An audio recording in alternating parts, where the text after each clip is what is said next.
在医院醒来时，竟发现自己的10个手指被绑成了木乃伊。 어쩜 이렇게 아무것도 기억이 안 나지? 前一刻她还是身穿高定华服的傲娇女人，下一刻却被医生告知她成为了身份不明的可怜人。不仅2周前倒在路边被陌生人送到了医院，而且身受重伤，10个指纹也被残忍的烧毁，就连警察也查不出来她的身份。如果没有家人来认领，她只能被送往国家收容机构。这一系列的打击让失忆的女孩彻底崩溃，她猛地坐起身，走到墙壁前狠狠地撞了上去，以为只要受到刺激就能恢复记忆。这番操作可吓死了同病房的3个奶奶。不过绝境过后就迎来了惊喜，奶奶们告诉她，在昏迷的时候男朋友找到了这里，不光很担心她，还特别帅气。听到这个好消息，她再也坐不住了，期待着帅气的男人能赶紧出现。她以为自己遇到了白马王子，还精致地打扮了一番。当看到邋里邋遢满脸灰尘的拳击手在光晕中走出来时，她满心的期待却就此落空，立马整理好绑成陆琪装的病号服，气急败坏地约张太和单独谈谈，因为对方根本不是她喜欢的那款。在高恩斯眼里，这个胡子拉碴的小哥完全和奶奶们说的帅气沾不上边，可张太和却告诉他，两人已经相恋了2年多，不仅同居在一起，甚至马上就要结婚了。 일단 내가 33살이 되도록 변변한 직업도 없이 알바를 했다고. 웹소설 작가 지망생이었는데 잘 안 풀렸어. 그래서 한 달 전부터 우리 할머니 역공방에서 일하기 시작했고. 그럼 우리가 연인인 건? 还好张太和有他们之前拍的合照，能暂时当做证据糊弄一把。看到他还不相信，试图索要更多照片时，窘迫的男人只能用寻找他弄丢了手机当做理由，希望高恩斯能相信自己，跟他一起离开这个危险的地方。可没想到失忆的女孩也并不好骗。 그럼 난 지금 가족도 없고 핸드폰을 잃어버려서 친구들 연락처도 없고 그리고 그 웹소설 작가 지망생이라 직장 동료도 없고 그러니까 다시 말해 하늘 아래 따라갈 사람은 오직 그쪽 하나다? 이거예요? 医生也要求他跟陌生男人离开医院，高恩斯立马把他拽到角落里，说出来了心里的疑虑，结果却听到个有关自己的惊天大瓜。 아니 지금 저 사람이 내 남자친구라는 거 어떻게 믿고 보내주겠다는 거예요? 저희도 경찰이랑 대조를 해봤는데 저분이 찾는 사람과 환자분의 스펙이 정확하게 일치했어요. 아, 심지어 환자분 엉덩이에 있는 삼각형 점까지 정확하게 맞췄어요.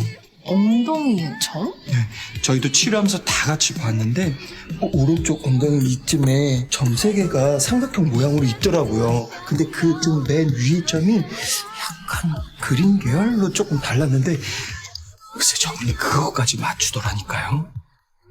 高恩斯立马冲进卫生间，对着镜子查看胎记的位置，竟然發现男人说的一点没错。其实当时张太和想救醒他之后，就通过关系让他离开这里，却没有想到他居然失忆了。 일본으로 가는 미랑선은 의측이 돼서 카이토가 현지 브로커들을 알아보고 있어요. 기억 돌아오고 미랑선 준비되는 대로 곧장 도피시켜주면 이제 다 끝나는겨.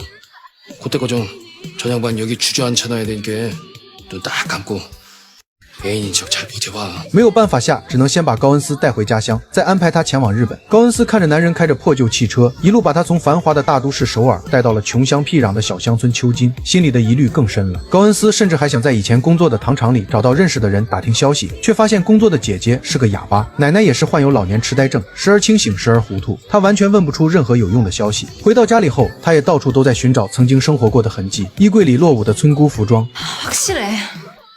나 여기 안 살았어. 왜 그렇게 생각해? 이 집에 있는 물건들 중에 마음에 드는 건 단 하나도 없어. 넌 거칠애를 싫어했어. 그래서 인테리어도 전 주인이 해놓은 나 그대로. 병원 환자복도 옆구리 짬에서 입던 사람이에요. 그렇게 꾸미고 치장하는 거 좋아하는 데가. 为了戳破张太和的谎言，他竟然不惜用吻来测试男人的身体反应，再次揭穿了男人的伪装。从来没有处过对象的张太和落荒而逃。张太和第2天一改常态，穿着西装革履来到白象级公司，送还刚刚进入极乐帮时收到的礼物，彻底退出了黑色组织。他离开时怕高恩斯会遇到意外，甚至恳求师娘陪他去复诊，却没想到半路汽车爆胎，师娘只能让他一个人前往诊所，自己留在这里等待修车。也就是在这时，高恩斯遇到了一个奇怪的男人，他不想淋雨又不想花钱买伞，竟然要求陌生女孩撑伞，把他送到对面安身心科诊所。被高恩斯拒绝后，不惜厚脸皮的共用雨伞，甚至还把他当成了挡箭牌。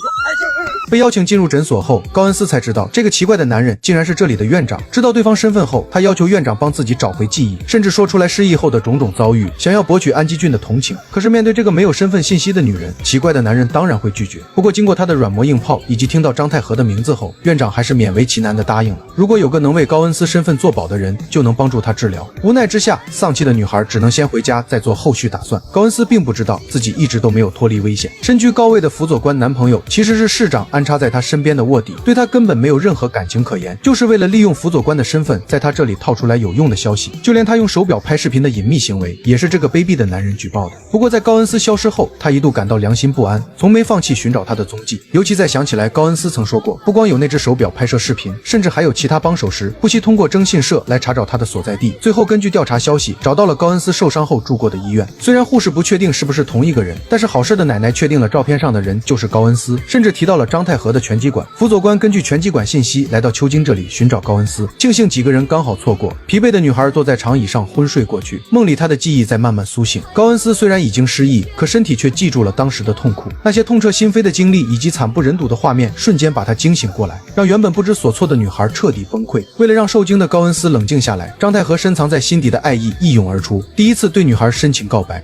처음 봤을 때부터 좋았어. 이름과 연락처를 물어보고 싶었는데 말을 못했어. 그걸 오랫동안 후회했지. 그 이후로도 계속 생각이 났고 언젠가 꼭 다시 만나고 싶었어. 다시 만났을 땐 너무 기뻤고 그때 또 용기를 못 냈던 내 자신을 수없이 원망했어. 딱 한 번만 더 만날 수 있으면 그땐 절대로 놓치지 않겠다고 얼마나 다짐했는지 몰라. 네가 다쳤던 건 정말 죽도록 괴로웠어. 할 수만 있다면 너 이렇게 만든 인간들 전부 다 죽여버리고 싶을 만큼. 本来还有些害羞的他，在看到慢慢靠近的辅佐官时，立马想起来在组织里看到的卧底信息。为了保护心爱的女孩，他毫不犹豫地献上深情热吻。韩剧拍爱情确实是有一套，不仅场景挑得特别唯美，画面质感更是没得挑，随便截一张图都能直接当壁纸。导演太懂怎么搞那种让人心跳加速的氛围感了，哪怕两个人没说什么台词，就靠巧妙的打光和一个眼神拉丝的对视，就能把那种又甜又虐的拉扯感拍得特别高级。这种把浪漫刻在画面细节里的手法真的绝了。